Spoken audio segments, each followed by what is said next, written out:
Salut les amis, c'est Isma, bienvenue sur Ce qui me fait kiffer, la chaîne YouTube qui mélange pop culture et street culture. C'est un plaisir pour moi de vous retrouver aujourd'hui, lundi.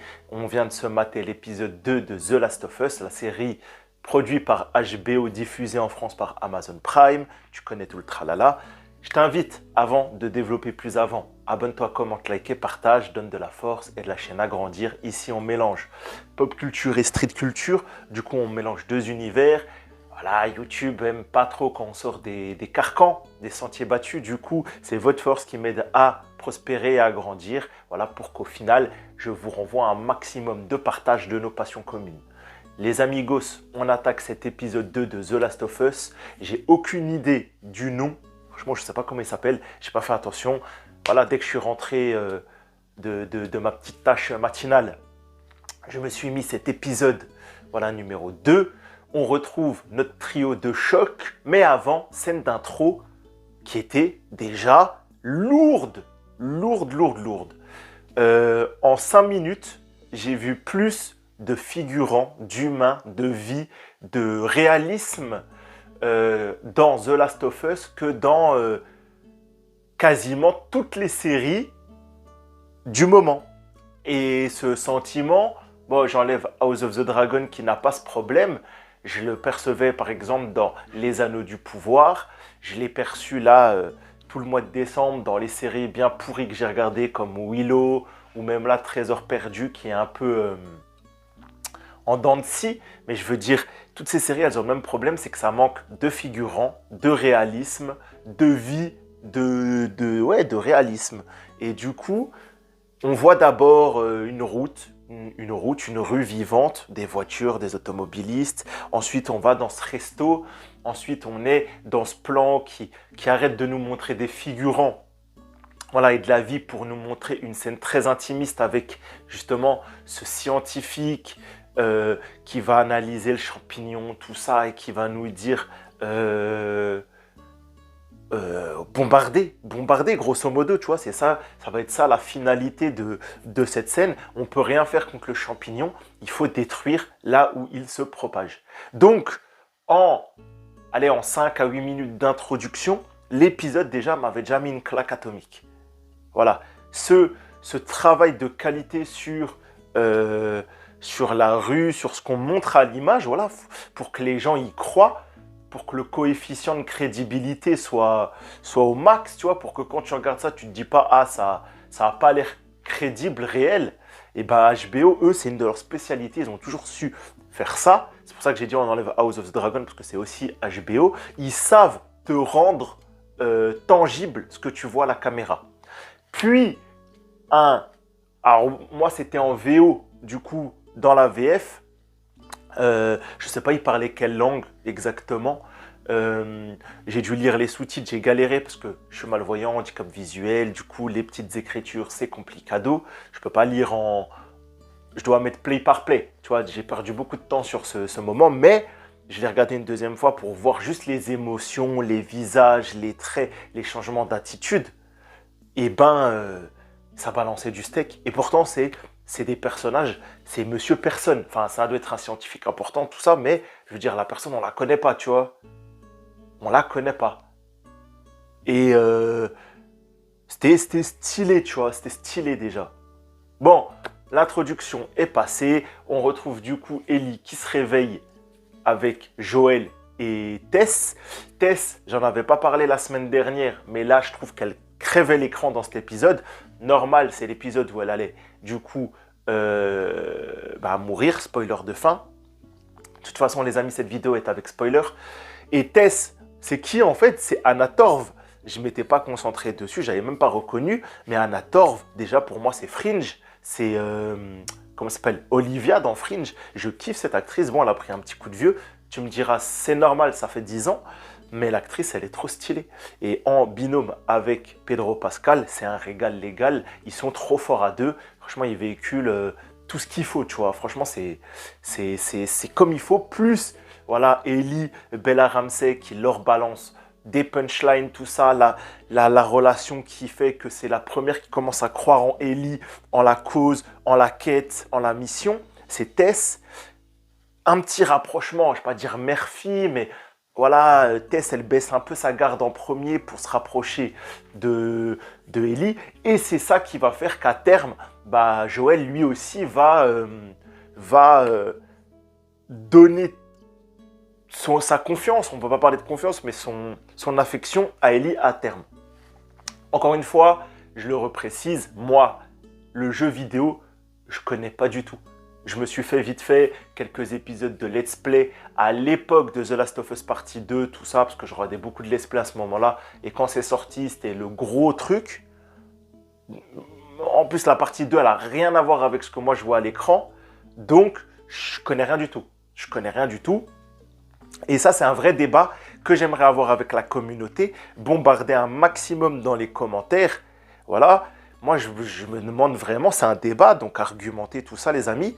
Est-ce que c'est une vidéo, est-ce que c'est une série qui plaît plus aux gens qui connaissent le jeu et du coup qu'ils ont une réadaptation de ce à quoi ils ont joué? Ou est-ce que c'est meilleur comme expérience pour les gens qui découvrent? Moi qui découvre, je me prends une claque. Genre, c'est la suite de Walking Dead au moment où Walking Dead c'est parti en n'importe quoi, tu vois. Donc, ouais, moi c'est une claque. C'est une claque, ça c'est sûr, la série est une claque. Ensuite, on va se tourner vers l'Urbex. Voilà, c'est un épisode où on les voit cheminer dans les aléas de Boston.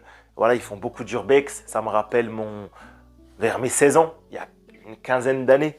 Voilà, c'était la belle époque où on trouvait des bâtiments abandonnés, on rentrait, on grimpait, on montait sur les toits, les échafaudages, tout ça. Bon, voilà, c'est les environnements, qu'est-ce qu'ils sont qualitatifs. Ça, c'est un point clé. L'hôtel, tu vois, il est là. Tu vois les détails du fond, du deuxième plan, du troisième plan, en arrière-plan, tout ça. C'est magnifique. Une série, d'habitude, elle te montre ce qui se passe au premier plan et derrière, c'est sombre ou flouté. En tout cas, pas suffisamment qualitatif pour en profiter. Là, l'hôtel, il était vraiment parfait. Et chaque bâtiment transpirait la méticulosité du détail. Je ne sais pas si ça se dit. En tout cas, le fait d'être méticuleux sur le détail de chaque environnement, de chaque pièce, tout ça. Et on en vient du coup à ce musée qui a fait flipper avec des jumpscares, avec la musique ambiante, avec les claqueurs qui font leur bruit tout particulier. C'était vraiment stylé. Et plus un travail de design artistique qui, somme toutefois, je l'ai réussi aujourd'hui, somme toutefois, très réaliste, plutôt bien joué les gars. HBO, comme d'habitude, moi je trouve votre point fort, c'est ces effets-là, tu vois. Donc, plutôt satisfait de l'épisode d'aujourd'hui, voilà, qui va se solder avec l'arrivée au Capitole. Dans le Capitole, tout le monde est mort. Tess est infectée, Tess va se sacrifier. Joël, lui, comme j'ai dit, commence à baisser sa garde. D'ailleurs, une des scènes de fin, excusez-moi les amis, une des scènes de fin, ça va être quand Joël va regarder sa montre. Là, quand ils sont sur le genre de terre-plein où ils contemplent la vue de Boston, tout ça. Est-ce que la montre lui rappelle Sarah? Est-ce que Ellie lui rappelle Sarah? Du coup, il regarde sa montre. Sûrement que c'est quelque chose comme ça qui nous est véhiculé. Mais en tout cas, Pedro Pascal, voilà, moi, vous le savez aujourd'hui, c'est un de mes top acteurs. Franchement, c'est mon acteur préféré en série actuellement, en rôle, en action. Voilà, je le kiffe, franchement, il est trop fort. Tous ses rôles, pour moi, c'est des 5 étoiles. Et voilà, Bella Ramsey, dont j'ai entendu à ce qui paraît, n'avait pas satisfait l'opinion publique aux États-Unis. Beaucoup de gens qui avaient joué au jeu ne la trouvaient pas crédible en Ellie. Bah écoutez, moi qui n'ai pas joué au jeu, je vous le dis, elle est trop forte, elle crève l'écran. Dans l'épisode 1, elle était un peu timide, tout ça. Ou en tout cas, le personnage ne prenait pas suffisamment de place. Mais là, c'est bon. Franchement, pour moi, c'est réussi. Bella Ramsey, elle a un rôle solide, une interprétation très très qualitative. Et pour moi, c'est Ellie dans ma vision de cette histoire. Et en plus, ça colle tellement bien avec Joël. Tellement bien. le Pedro Pascal, Bella Ramsey, quand il s'envoie des fions, tout ça. Ah, moi j'aime trop. Franchement, c'est mon humour. J'avoue, j'ai beaucoup rigolé ou souri dans cet épisode. Chaque fois qu'il s'envoyait des petites blagues et tout. Mais bon, c'est ce qui est voulu. Mais ça a fonctionné sur moi. J'ai bien aimé. Moi qui aime bien les relations, les bromances ou les relations un peu père-fille, tout ça, mère-fils, tout ça. J'ai bien accroché, c'était solide. Donc voilà, un épisode action, humour, exploration. Et ce qui est fou, encore une fois, c'est pendant 8 minutes d'intro, on a v'là le monde, on y croit, la vie à la ville. Et ensuite, on a tout cet univers désert, la rue de Boston qui mène au Capitole, encore une fois, avec plein d'aspects réalistes et qui véhiculent tellement crédiblement le fait que voilà, il y a eu une dévastation d'ampleur, une bombe, puis des ravages, puis des... Franchement, elle est peu critiquable, cette série. Il y a peu de points qui vont pas. Allez, si on veut chipoter, mais ça va avec le personnage, à la limite, peut-être, j'aurais pu vouloir que Pedro Pascal véhicule encore plus son dégoût de perdre Tess, car c'est quand même sa meuf, dans mon interprétation. Peut-être que non, mais j'ai l'impression que si. Et du coup, j'ai pas trop ressenti la tristesse.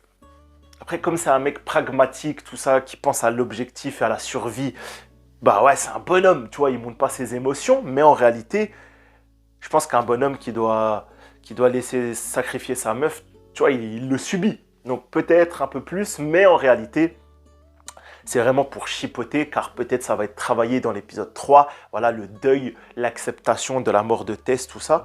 Et voilà. Donc maintenant, notre équipe part en direction de l'ouest. Ils doivent trouver un autre point d'accueil pour Ellie, car le Capitole et l'équipe scientifique se sont fait démonter la tronche. L'aventure continue. Ils ne savent pas vraiment où ils vont. Donc j'ai hâte de voir comment ils vont rebondir à cette situation. Ça va être vraiment très cool. Et voilà, franchement, vivement la semaine prochaine. C'est le petit kiff du lundi. Franchement, en ce moment, c'est la seule série hebdo là. Bon, il y avait 13 heures perdues, mais enfin, c'est fini. Voilà, ça va être sérieux. Là, on va se faire ça jusqu'à The Mandalorian. Je vous invite à vous abonner, liker, commenter, tout ça, pour avoir vraiment l'intégralité du contenu de la chaîne en ce qui concerne la pop culture et aussi la street culture, si vous aimez les différents univers, tout ça. Mais voilà, en tout cas, en termes de série... je pense qu'on va passer de sacrées semaines sur The Last of Us et ça va être un banger absolu, il n'y a aucun doute.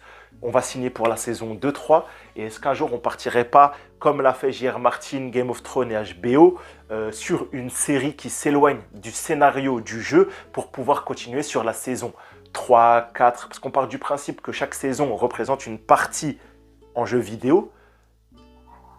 Pedro Pascal, HBO, et le conseil d'administration, les actionnaires, ne vont pas s'arrêter à 2 saisons.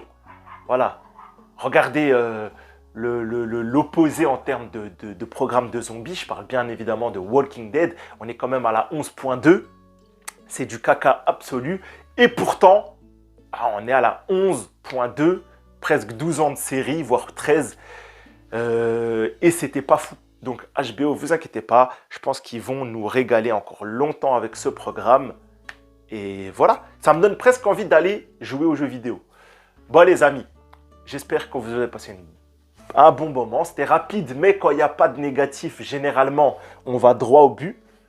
Encore une fois, soutenez la chaîne par votre like, par un petit com. Voilà, le débat du jour, c'est est-ce que cette série est une meilleure expérience pour les gamers de The Last of Us qui redécouvrent ou pour les néophytes qui découvrent pour la première fois cet univers. Moi qui suis dans la découverte totale, eh ben c'est le... Comment on dit? C'est le nirvana. C'est le nirvana de la série de zombies. Bon, on s'arrête là les amis. C'était Isma pour ce qui me fait kiffer. Prenez soin de vous, à la prochaine. Bye.